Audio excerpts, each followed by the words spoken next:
ॐ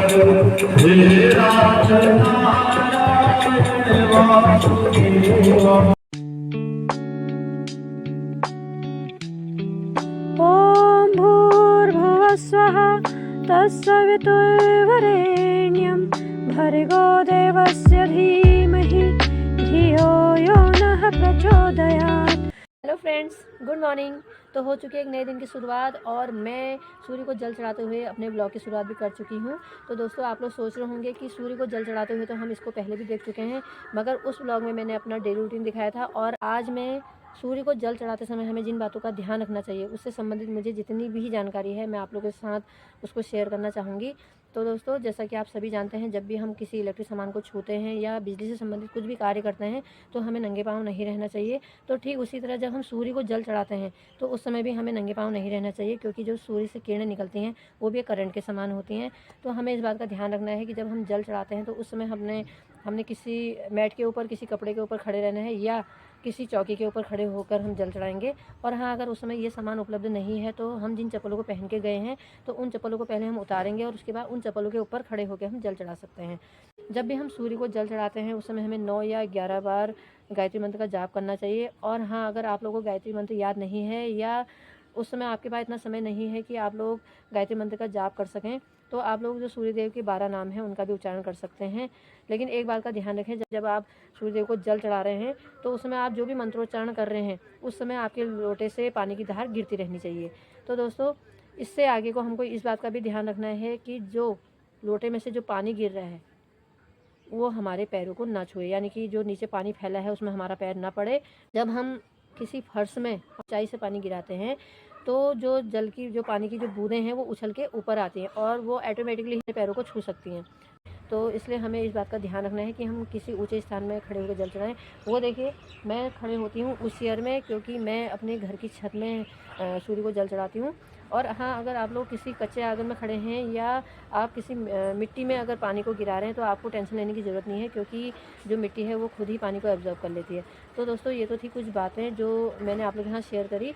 और हाँ, अगर इतना आप ध्यान रखिएगा, क्योंकि हम इतनी श्रद्धा से हम सूर्य को जल चढ़ा रहे हैं और अगर हम थोड़ा सा भी लापरवाही करेंगे तो कोई भी साइड इफ़ेक्ट हो सकते हैं। तो दोस्तों, ये थी कुछ जानकारी जो मैंने आप लोगों के साथ शेयर करी। अब ये आप पे डिपेंड करता है कि आप लोग इनको फॉलो करें या ना करें। मेरा काम था आप लोग को बताना। तो दोस्तों, अभी मैं खड़ी हूँ अपने घर की छत में और मेरी घर की छत से जो हमारे चारों तरफ का जो व्यू है वो क्लियर दिखाई देता है। और मॉर्निंग टाइम में तो इसकी बात ही कुछ और होती है, क्योंकि जब मॉर्निंग टाइम में जो चिड़ियाएँ बोलती हैं और जो हमारे गांव में और हमारे गांव के आसपास में जितने भी मंदिर हैं उनमें जब आरती होती है और वहाँ घंटियाँ बजती हैं, उसके बाद जो भजन कीर्तन लगते हैं उनको सुनने के बाद मन करता है बस मैं छत में ही घूमती रहूँ। लेकिन ऐसा हो नहीं सकता है, क्योंकि धूप भी तेज़ होते जा रही है और जल्दी से नाश्ता पानी करके मैं होती हूँ रेडी, क्योंकि मुझे जाना है अपनी फ्रेंड के संग हॉस्पिटल। उसकी जो ननद है, यानी कि जो सिस्टर इन लॉ है, उसको हल्का फीवर है तो उसको हमने दिखाने जाना है हॉस्पिटल। तो आप बने रहिएगा मेरे ब्लॉग में। मैं आपसे मिलती हूँ अभी थोड़ी देर में अपनी फ्रेंड के संग ऑटो में। तो दगड़े यो से मेरी ईजा और यो मुझे छोड़ने ली बिहार तक कह रहा है और वहाँ ऑटो होने वाला होना, तब मुझे ज़रा देर होने तो मैं निकल लूँ घर बैठी। और मैं यो बाट पे जानूँ कि लेकिन ये शॉर्टकट बाट से और ये बाट से मेरे ताऊजी घर होती निकलूँ। तो जो सड़क से जती बैठी वो अल्लाह ऑटो में होने वाली से वो बाटला मेरे ताऊजी घर का बगल में निकल रहा है।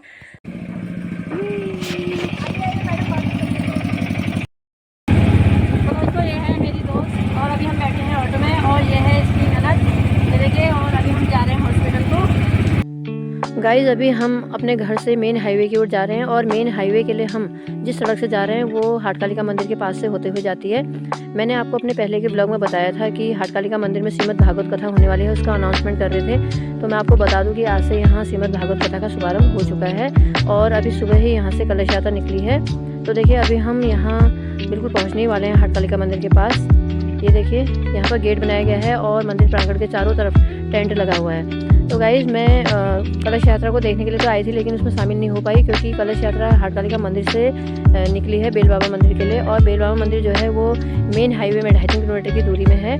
तो जो कलश यात्रा है वो गांव की सड़कों से होते हुए बेल बाबा मंदिर जाएगी। तो इस यात्रा के दौरान हमें कितना समय लगेगा ये मुझे ठीक से पता नहीं था, इसलिए मैं उसमें शामिल नहीं हो सकी, क्योंकि मुझे अपनी फ्रेंड के संग हॉस्पिटल भी जाना था। गाइज, आपने देखा होगा कि हमारे यहाँ की महिलाएं कलश यात्रा में ट्रेडिशनल ढंग से कुमाऊनी गेटअप में तैयार होकर शामिल हुई हैं। तो मैं आपको बता दूं कि हमारे यहाँ की महिलाएं शादी समारोह हो या पूजा पाठ का कार्यक्रम हो उसमें ऐसे ही ट्रेडिशनल ढंग से तैयार होकर शामिल होती हैं। गाइज़ अभी हम जिस गली से जा रहे हैं ऐसा लग रहा है हम शहर की किसी गली से जा रहे हैं, लेकिन ऐसा नहीं है। अभी हम गांव में ही हैं। ये देखिए दूर तक बड़े बड़े खेत नज़र आ रहे हैं और कहीं कहीं घर भी बने हुए हैं। धीरे धीरे गांव में भी शहरीकरण होता जा रहा है। ये देखिए यहाँ दोनों साइड बहुत प्यारे प्यारे घर बने हुए हैं। तो मैं आपको बता दूं कि जिस सड़क से अभी हम जा रहे हैं ये कभी एक पतली सी मीड़ हुआ करती थी और दोनों साइड इसके बड़े बड़े खेत थे, लेकिन अब ये पूरी जो खेत हैं ये बिक चुके हैं और यहाँ प्लॉटिंग हो चुकी है और इन खेतों के बीच में जो मीड़ थी वो एक चौड़ी सड़क में बदल चुकी है। तो अब यहाँ आराम से लोग पैदल भी आ जा सकते हैं और बड़ी बड़ी गाड़ियाँ भी आ जा सकती हैं। गाइज़ अब हम हाईवे के बिल्कुल नज़दीक में हैं और वहाँ पहुँचने ही वाले हैं और मुझे दूर से भजन कीर्तनों की भी आवाज़ आ रही है। ऐसा लग रहा है जो हाटकालिका मंदिर से कलश यात्रा गई थी वो वापस आ रही है। गाइज ये देखिए कलश यात्रा हाटकालिका मंदिर की ओर वापस आ गई है।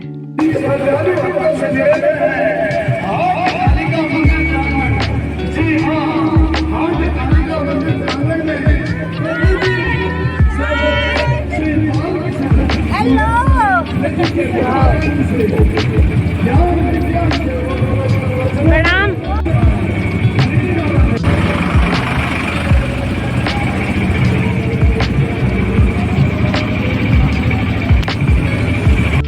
गाइज़ हम मेन हाईवे पे पहुंच चुके हैं और आपने देखा होगा कि कलश यात्रा से भी लोग वापस आ चुके हैं और आपने देखा हमारे क्षेत्र की महिलाएं कुमाऊनी गेटअप में कितनी सुंदर लग रही थी और इतनी जो उन्होंने पैदल यात्रा करी कलश यात्रा उसमें उनके चेहरे पे कहीं पे कोई थकान नहीं थी, बस खुशी खुशी वो लोग वापस आ रहे हैं। तो देखिए यहाँ की जो महिलाएँ हैं कितना खुश होकर आगे बढ़ चढ़ कर वो लोग हर कार्यक्रम में भाग लेती हैं।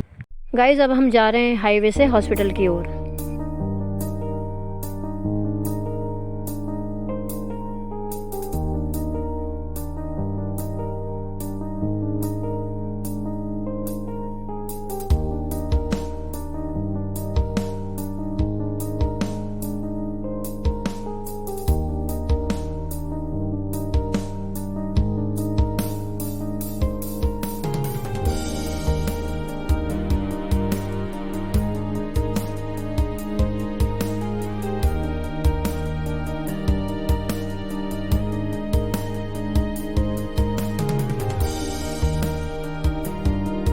गाइस ये है हमारे हल्द्वानी शहर का छठ पूजा स्थल। गाइस अभी हम पहुंच चुके हैं डॉक्टर सुशीला तिवारी हॉस्पिटल के सामने, यानी कि मेडिकल कॉलेज के पास। और देखिए यहाँ पर कितना ट्रैफिक है। यहाँ पर हमेशा ऐसा ही ट्रैफिक रहता है और रोड के उस साइड देखिए लाइन से एम्बुलेंस खड़ी हैं और हॉस्पिटल है दूसरी साइड। तो चलिए मैं आपको हॉस्पिटल दिखाती हूँ। और ये देखिए अभी हम जो हॉस्पिटल का मेन गेट है उसके सामने पहुँच चुके हैं और यहाँ पर ट्रैफिक ज़्यादा है तो ऑटो थोड़ा स्लो चल रहा है। तो अभी हम हैं मेन हाईवे में और हम जा रहे हैं मार्केट की ओर, लेकिन हम मार्केट से नहीं जाएंगे क्योंकि मार्केट में भी ऐसे ट्रैफिक रहेगा तो हमें ज़्यादा लेट हो जाएगी वहाँ पहुँचने में। तो अभी जो इस हॉस्पिटल का जो सेकंड गेट है तो उसके सामने से एक बाईपास रोड जाती है मुखानी की ओर, क्योंकि जिस हॉस्पिटल में हमने जाना है वो है मुखानी के पास। तो हमारे लिए शॉर्टकट रास्ता ज़्यादा बेटर रहेगा जिससे हम जल्दी पहुँच जाएंगे हॉस्पिटल। तो देखिए अभी हम बस पहुँचने ही वाले हैं सेकेंड गेट के सामने। और ये देखिए हम सेकेंड गेट के सामने आ गए हैं। तो सामने है सुशीला तिवारी हॉस्पिटल का सेकंड गेट, ये देखिए। और अब हम यहाँ से टर्न ले चुके हैं तो अब हम बढ़ रहे हैं मुखानी की ओर। और गाइज अब देखिए हम मुखानी रोड में, ये देखिए हम हॉस्पिटल के पास पहुँच चुके हैं। देखिए सामने तिवारी मेडिकल लिखा है और ये है डॉक्टर मोहन तिवारी का हॉस्पिटल। तो अब हम उतरते हैं। गाइज अब हम उतर चुके हैं ऑटो से और यह है मेरी फ्रेंड बबीता और इसकी जो सिस्टर इन लॉ है उसका नाम है अंजलि। अभी वो फ़ोन में बात करते करते ज़रा पीछे रुक गई है। अब देखिए मैं उसका वेट कर रही थी, अब वो भी आ गई है और अब हम बढ़ते हैं हॉस्पिटल की ओर। तो अभी हम अंजलि को दिखाने के लिए आए हैं डॉक्टर पीसी फुलोरिया जी को। वैसे तो फुलोरिया जी का जो क्लिनिक है वो कहीं और है, लेकिन आजकल डॉक्टर मोहन तिवारी जी ने इन्हें अपने हॉस्पिटल में अपॉइंट किया है तो इसलिए हम यहाँ आए हैं। तो चलिए अब हम जाते हैं हॉस्पिटल के अंदर। गाइज़ अभी हम रिसेप्शन पे हैं और वैसे हमने मॉर्निंग में नंबर लगवा दिया था लेकिन पेमेंट करना बाकी है। तो बस हम यहाँ पर पेमेंट करके और डॉक्टर कहाँ पर बैठते हैं ये पता करके हम आगे को जाते हैं। अब हम जा रहे हैं सेकंड फ्लोर की ओर क्योंकि हमें डॉक्टर फुलोरिया जी यहीं मिलने वाले हैं। और ये देखिए अब हम यहाँ पहुँच गए हैं और सामने देखिए कितनी भीड़ है। तो बस अब हमें यहाँ बैठकर अपने नंबर का वेट करना है। पहले हमें अपना नंबर पता करना है कि कौन सा नंबर है। और तब तक मैं आपको यहाँ से जो सेकंड फ्लोर से जो हल्द्वानी का व्यू दिख रहा है इसके आसपास का, हॉस्पिटल के आसपास का, वो दिखा रही हूँ। ये देखिए एक खिड़की है यहाँ पर, यहाँ से मैं आपको व्यू दिखा रही हूँ। यह है हमारा हल्द्वानी शहर और दूर पहाड़ी भी दिख रही है। अब मैं दूसरी साइड आ गई हूँ और ये देखिए यहाँ से नीचे ये है हॉस्पिटल की पार्किंग और यहाँ से भी दूर तक सिर्फ घर ही घर नज़र आ रहे हैं। और इन घरों के बीच में मुझे नज़र आ रहा है एक पेड़। ये देखिए, इसमें येलो कलर के फ्लावर हैं, कितना सुंदर लग रहा है अभी ये। तो गाइस, ये था हॉस्पिटल की 2nd फ्लोर से हमारे हल्द्वानी शहर का नज़ारा।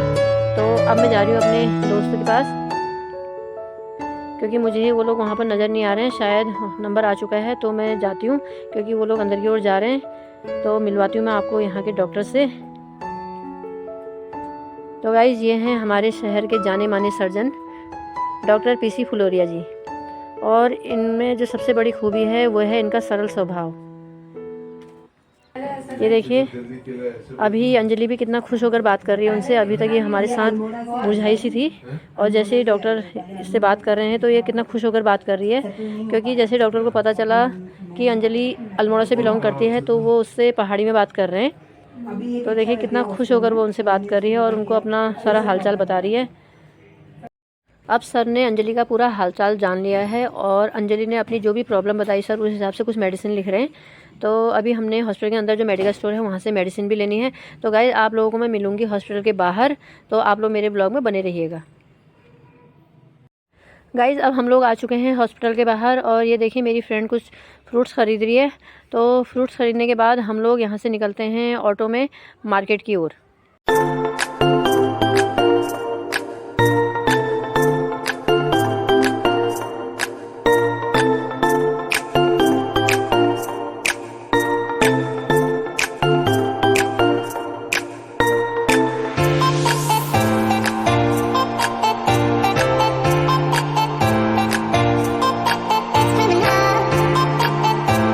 गाइज़, अब हम लोग ऑटो से उतर गए हैं और मार्केट में पहुंच गए हैं। तो देखिए सामने में है गुरुद्वारा, देखिए कितना सुंदर दिख रहा है अभी।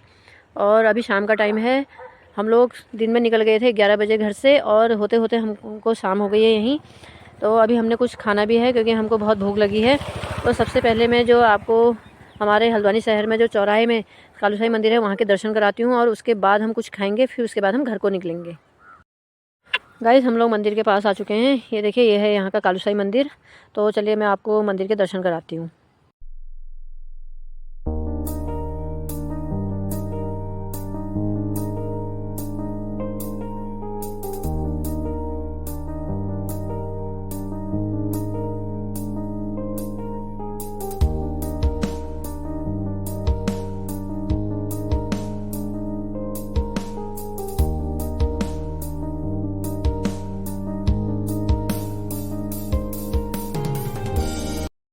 गाइज़, मैंने आपको मंदिर के दर्शन करा दिए हैं और देखिए सामने में है हमारी मार्केट।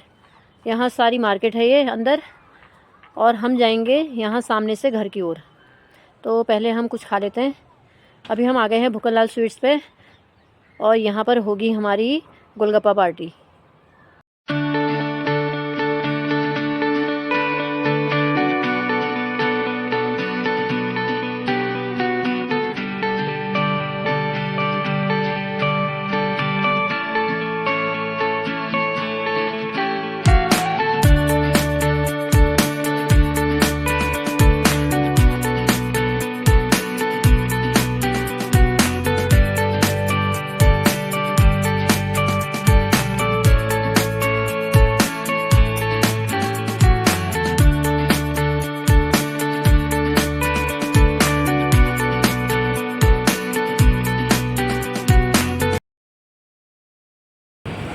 तो गाइज़, ये थी हमारी पानी पूरी पार्टी और आज का सफ़र मेरा पूरा हो गया है और अब मैं जा रही हूँ अपने घर को। तो आपसे मिलती हूँ मैं अपने अगले ब्लॉग में। तब तक के लिए बाय, टेक केयर।